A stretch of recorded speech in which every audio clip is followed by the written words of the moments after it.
सबको बर्बाद किया। क्रेडिट झूठे लेता रहता है, तो क्रेडिट क्यों ना ले?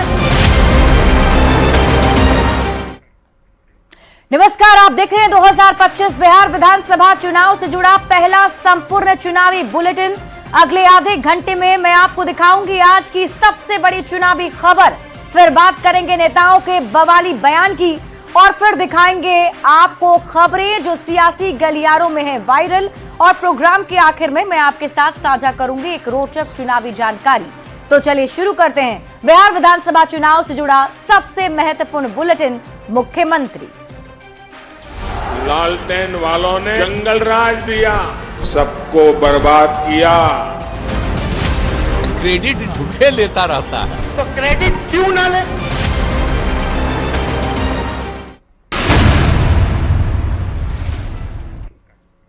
और शुरुआत सबसे बड़ी चुनावी खबर के साथ करेंगे। पश्चिम बंगाल में धधक रही हिंसा की आग की आंच से अब बिहार की सियासत भी गरमाने लगी है।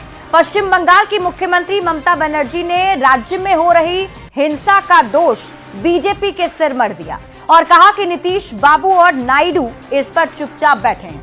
ममता बनर्जी का बयान आते ही जेडीयू ने पलटवार किया है और कहा कि ममता बनर्जी के हाथ हिंदुओं के खून से रंगे हुए हैं।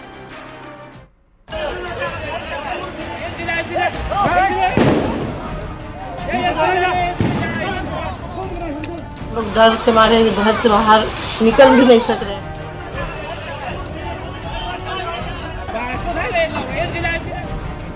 सरकारी संरक्षण में पश्चिम बंगाल को आप पाकिस्तान बनाने के चक्कर में या बांग्लादेश?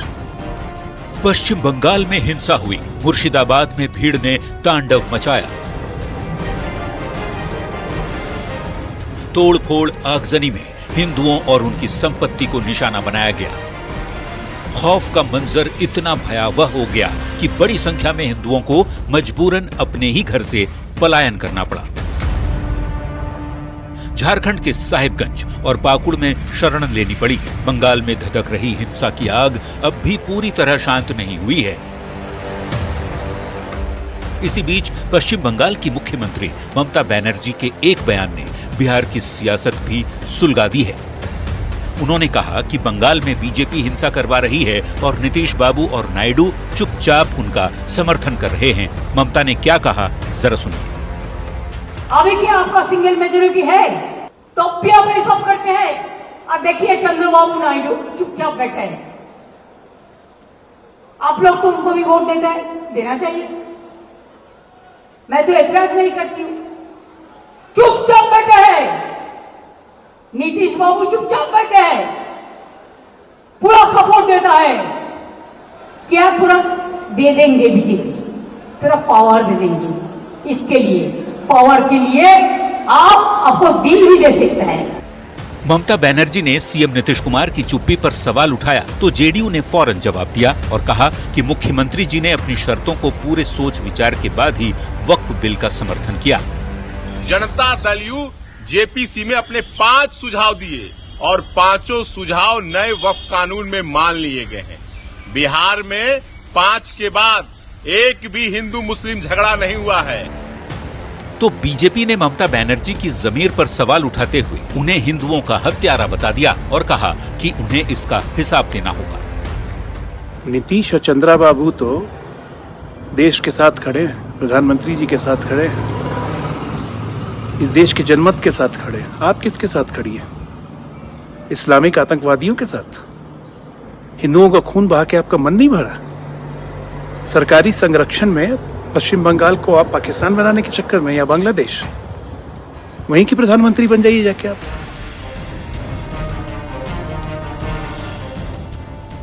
वक्फ संशोधन बिल संसद में पास होने के बाद अब कानून बन चुका है और इसके बाद से ही पश्चिम बंगाल में लगातार हिंसा की घटनाएं सामने आ रही हैं। एनडीए इसे ममता बनर्जी पर उपद्रवियों को शह देने का आरोप लगा रहा है तो ममता बनर्जी ने दोष का ठीकरा बीजेपी के सर फोड़ दिया और लपेटे में नीतीश कुमार और चंद्रबाबू नायडू को भी ले लिया। पटना से संवाददाता अमित कुमार के साथ ब्यूरो रिपोर्ट, न्यूज़ 18।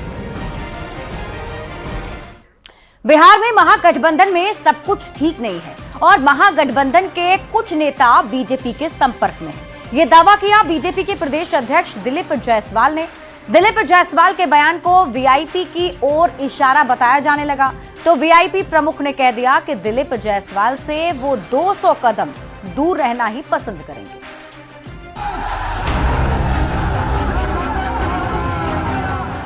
बुधवार का दिन बिहार की सियासत में कयासों और बयानबाजी का दिन रहा। सुबह सुबह बीजेपी के प्रदेश अध्यक्ष दिलीप जायसवाल ने बयान दिया कि महागठबंधन में सभी दल संतुष्ट नहीं हैं और कुछ लोगों ने उनसे संपर्क बनाकर रखा है। अगर हालात बिगड़े तो वे एनडीए में भी आ सकते हैं। कुछ और लोग जो उनसे नजदीक हुए हैं, उस घटक में गए हैं महागठबंधन में, उनको चिंता सता रही है और वो लोग हमारे संपर्क में भी। दिलीप जायसवाल के इस बयान को वीआईपी की ओर इशारा बताया जाने लगा, पर वीआईपी के सर्वे सर्वा मुकेश सहनी ने कड़े लहजे में इसे खारिज करते हुए दिलीप जायसवाल से 200 कदम की दूरी बना ली। और मैं चिराग जी से भी आग्रह करूंगा कि आप डरिए नहीं, आप स्वर्गीय पासवान जी का सुपुत्र हैं और अपना अधिकार पूरा 35-40 सीट लीजिए, आपका उतना क्षमता है 40 सीट लेने का। जायसवाल जी भी आपके टच में रहते हैं? नहीं, बिल्कुल ही नहीं, उनसे तो कभी नहीं। क्यों? वो जहां रहेंगे ना, उससे 200 कदम पीछे हम मुड़ के निकलेंगे, क्योंकि हमारी पार्टी के तोड़ने में सबसे बड़ा योगदान उन्हीं का है।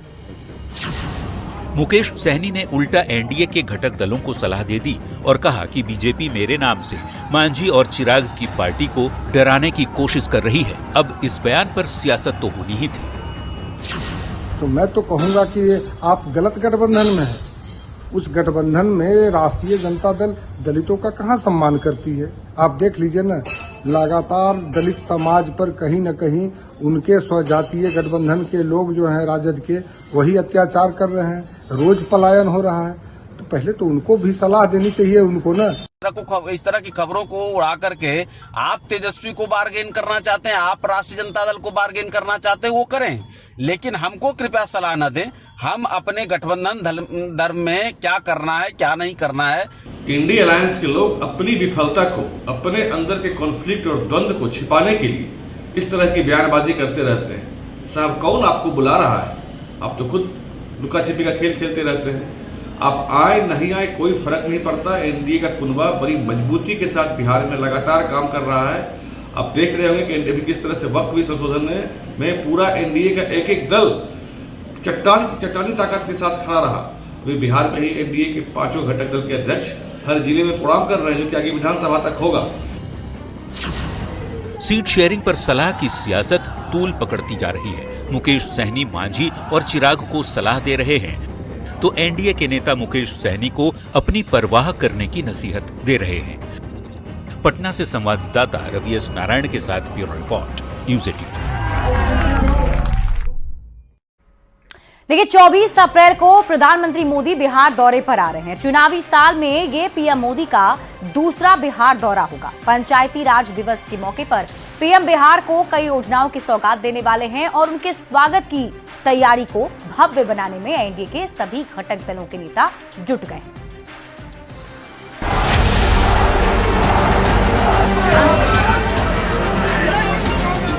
बिहार का मिथिलांचल और कोसी क्षेत्र इस बार बीजेपी के टारगेट पर है और इस टारगेट को पूरा करने का जिम्मा उठाया है बीजेपी के सबसे बड़े नेता प्रधानमंत्री नरेंद्र मोदी ने। 24 अप्रैल को पीएम मोदी बिहार दौरे पर आ रहे हैं। पंचायती राज दिवस के मौके पर पीएम बिहार को कई योजनाओं की सौगात देंगे। मधुबनी से पीएम मोदी मिथिलांचल और कोसी के 14 जिलों को साधने की तैयारी में है। पीएम मोदी की जनसभा में करीब 5 लाख लोगों के जुटने का अनुमान है। बीजेपी के साथ साथ जेडीयू, एलजेपी-आरबी, हम, आरएलएम के नेता घर घर जाकर लोगों को 24 अप्रैल को मधुबनी आने का न्योता दे रहे हैं। जेडीयू के राष्ट्रीय कार्यकारी अध्यक्ष संजय झा, केंद्रीय पंचायती राज मंत्री ललन सिंह, केंद्रीय गृह राज्य मंत्री नित्यानंद राय, मंत्री नीरज बबलू और deputy CM Vijay Sinha PM के दौरे को भव्य बनाने के लिए दिन रात मेहनत कर रहे हैं। बजट 2024 और 2025 के लिए बजट केंद्र सरकार प्रेजेंट करेगी। विपक्ष को लोग कहीं से लगता है कि बिहार का बजट, केंद्र का बजट थोड़ी है। इसका मतलब बिहार का ध्यान और केंद्र सरकार विशेष ध्यान रख रही है। 534 प्रखंड जो है इस बिहार के, सभी प्रखंड उस दिन प्रधानमंत्री जी की सभा से वर्चुअल रूप से जुड़े रहेंगे और पूरे बिहार का एक एक प्रखंड वर्चुअली प्रधानमंत्री जी के भाषण को सुनेगा। लेकिन हम सब आपको निमंत्रण देने आए हैं कि माननीय प्रधानमंत्री जी का आगमन मिथिला की धरती पे हो रहा है और मिथिला में भी मधुबनी में हो रहा है, तो कहीं न कहीं आज पूरा उत्साह का वातावरण मधुबनी के लोगों में भी दिख रहा है, मिथिला के लोगों में भी दिख रहा है। अब समझने वाली बात यह है कि एनडीए के सभी घटक दल पीएम मोदी के मधुबनी दौरे की ग्रैंड तैयारी क्यों कर रहे हैं। दरअसल विधानसभा चुनाव में 6 महीने से कम समय बाकी है। एनडीए ने बिहार में 225 प्लस का टारगेट सेट किया है। पीएम मोदी एनडीए के सबसे बड़े प्रचारक हैं। सीमांचल और कोसी में एनडीए की पकड़ रही है। 2020 में इन इलाकों में प्रदर्शन अच्छा रहा। बड़ी जीत के लिए यहाँ बेहतर प्रदर्शन जरूरी है और पीएम मोदी के सभा से अभियान का मोमेंटम सेट होगा। के साथ ब्यूरो रिपोर्ट न्यूज़ 18।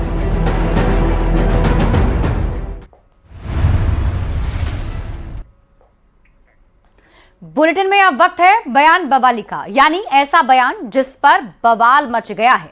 बीजेपी के राष्ट्रीय महामंत्री तरुण चुग ने कांग्रेस पार्टी को लेकर एक बवाली बयान दे दिया, जिस पर मचा हुआ है बवाल।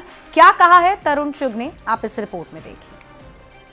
कांग्रेस पार्टी एक एक्सपायर्ड इंजेक्शन की तरह है।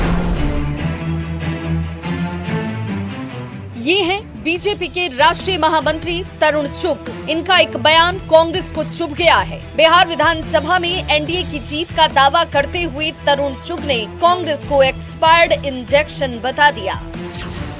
कांग्रेस पार्टी एक एक्सपायर्ड इंजेक्शन की तरह है। वो एक्सपायर्ड इंजेक्शन हरियाणा में भी फेल है, जम्मू कश्मीर में भी फेल है, महाराष्ट्र में भी फेल है और आने वाले समय में बिहार में भी फेल है। तरुण चुग के इस नुकीले वार पर कांग्रेस भला चुप कैसे रह सकती थी। बिहार कांग्रेस के प्रदेश अध्यक्ष राजेश राम ने कहा कि जिनके पास मुद्दा नहीं होता वो ऐसे ही बयान देते हैं।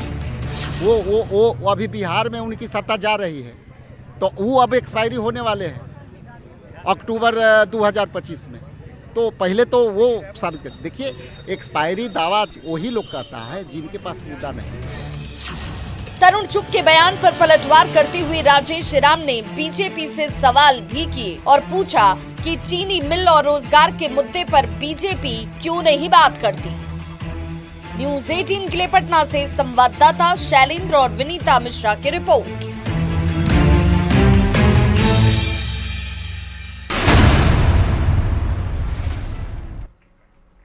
और अब वक्त है चुनावी वायरल का, यानी खबर जो चुनावी मौसम में है वायरल। बीजेपी ने एक बार फिर से सोशल मीडिया के जरिए आरजेडी पर बड़ा हमला बोला है और आरजेडी के विधायकों को वांटेड बता दिया है।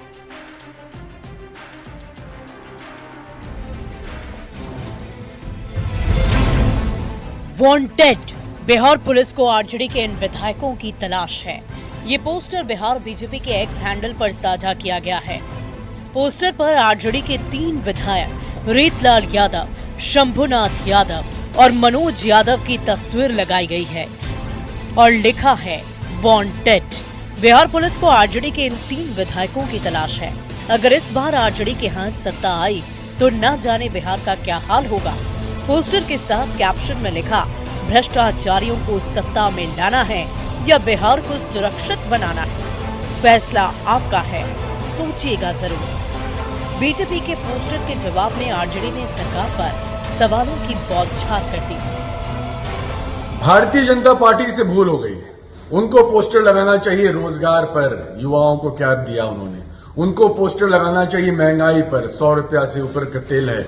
उनको पोस्टर लगाना चाहिए स्मार्ट मीटर पर। उनको पोस्टर लगाना चाहिए महिलाओं के साथ जो अत्याचार हो रहा है। उनको पोस्टर लगाना चाहिए शराबबंदी कैसे बिहार में। तो कांग्रेस ने कहा कि दूसरों पर सवाल उठाने से पहले वो अपने गिरेबान में झांके। जो भी भारतीय जनता पार्टी के यहाँ जाता है एक खास प्रकार के डिटर्जेंट से धुल जाता है। अब अपने गिरेबान में वो नहीं झांक रहे, बल्कि दूसरे के यहाँ ताक झांक कर रहे हैं। मान लिया किसी विधायक के खिलाफ कोई आरोप है तो कानून अपना काम कर रहा है, फिर आप क्यों परेशान हैं? अपराध पर सत्ता पक्ष और विपक्ष एक दूसरे को घेरने में लगे हैं और अपनी सरकार को सुशासन का तमगा देने की कोशिश भी भरपूर हो रही है। न्यूज़ 18 के लिए पटना से संवाददाता अमित कुमार की रिपोर्ट।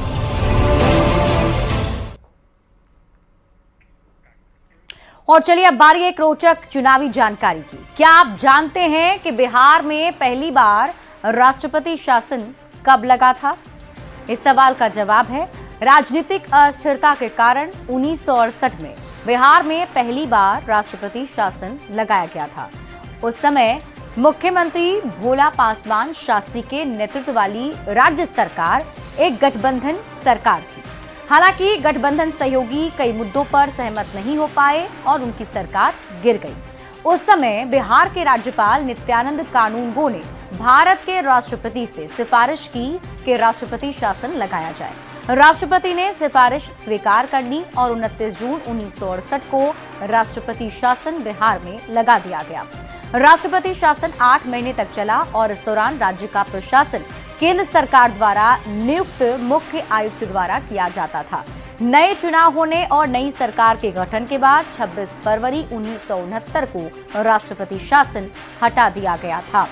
तो आपको बता दें कि ये चुनाव से जुड़ी वो रोचक जानकारी है जो हर रोज आपके साथ इस बुलेटिन में मैं साझा करती हूँ, जिसके बारे में आपको शायद पता नहीं है।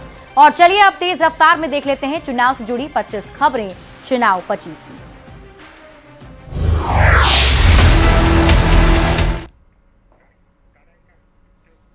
पश्चिम बंगाल की सीएम ममता बनर्जी ने बीजेपी पर लगाया हिंसा भड़काने का आरोप। कहा नीतीश बाबू चुपचाप पावर के लिए कर रहे सपोर्ट। ममता बनर्जी के बयान पर जेडीयू का पलटवार। कहा संशोधन के बाद दिया गया वक्फ बिल को समर्थन। ममता बनर्जी पर बीजेपी का बड़ा हमला। कहा हिंदुओं के खून से रंगे हैं पश्चिम बंगाल के सीएम के हाथ। बंगाल के मुर्शिदाबाद में हुई हिंसा पर कांग्रेस सांसद तारिक अनवर का बड़ा बयान। कहा दंगे के पीछे आरएसएस और बीजेपी की बड़ी भूमिका। बीजेपी के राष्ट्रीय महामंत्री तरुण चुग का कांग्रेस पर तंज। कहा एक्सपायर्ड इंजेक्शन है कांग्रेस। एक्सपायर्ड इंजेक्शन वाले बयान पर कांग्रेस के प्रदेश अध्यक्ष राजेश राम का पलटवार। जनता को मुद्दे से भटकाना चाहती है बीजेपी। बीजेपी के प्रदेश अध्यक्ष दिलीप जायसवाल ने कांग्रेस को बताया झोल टंगवा पार्टी। कहा आरजेडी का झोला टांगती है कांग्रेस। डिप्टी सीएम विजय कुमार सिन्हा का महागठबंधन पर तंज। कहा ठगबंधन में राहुल तेजस्वी के अलावा किसी का कोई महत्व नहीं। चिराग पासवान ने कांग्रेस और आरजेडी पर बोला हमला। कहा दोनों दलों में चल रही है वर्चस्व की लड़ाई। नेशनल हेराल्ड मामले पर उप मुख्यमंत्री सम्राट चौधरी की प्रेस कॉन्फ्रेंस। कहा कांग्रेस पार्टी की राजमाता सोनिया गांधी ने भारत को लूटा। युवराज राहुल गांधी ने लोकतंत्र का मजाक बनाया। केंद्रीय मंत्री गिरिराज सिंह का वक्फ संशोधन बिल पर बयान। कहा यह कानून गरीबों के उत्थान के लिए है।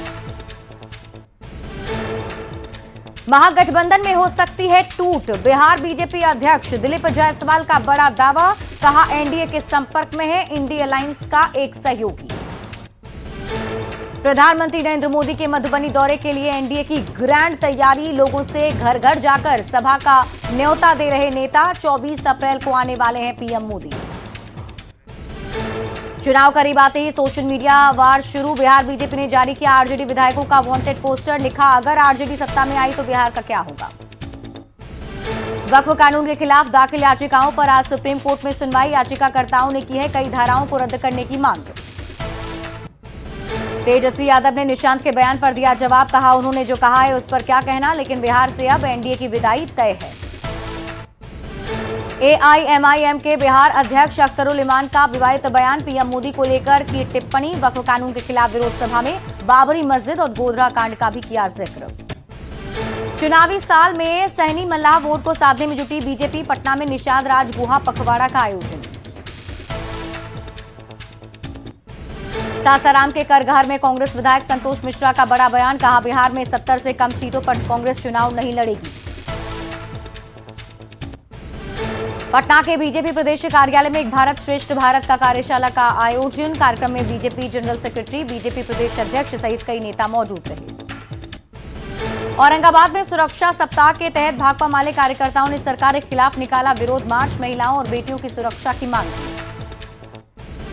पटना के बीजेपी प्रदेश कार्यालय में एक भारत श्रेष्ठ भारत पर कार्यशाला का आयोजन, कार्यक्रम में बीजेपी जनरल सेक्रेटरी, बीजेपी प्रदेश अध्यक्ष सहित कई नेता मौजूद। पटना में आरएलजेपी प्रमुख पशुपति कुमार पारस का बड़ा बयान, कहा बिहार के लोग बदलाव के मूड में, छोटे छोटे दलों को मिलाकर इंडिया गठबंधन को करना है मजबूत। बिहार के पथ निर्माण मंत्री नितिन नवीन ने क्रैक पुल का लिया जायजा, कहा तकनीकी खामी नहीं है, ऐसा होता है। 21 अप्रैल को रेल मंत्री अश्विनी वैष्णव जमालपुर रेल कारखाना का करेंगे दौरा, एशिया के पहले रेल कारखाना में रेल मंत्री के स्वागत की तैयारियां तेज। और इसी के साथ इस खास बुलेटिन में अभी के लिए बस इतना ही। आप देखते रहिए न्यूज़ 18 बिहार झारखंड। लालटेन वालों ने जंगल राज दिया, सबको बर्बाद किया। क्रेडिट झूठे लेता रहता है, तो क्रेडिट क्यों ना ले?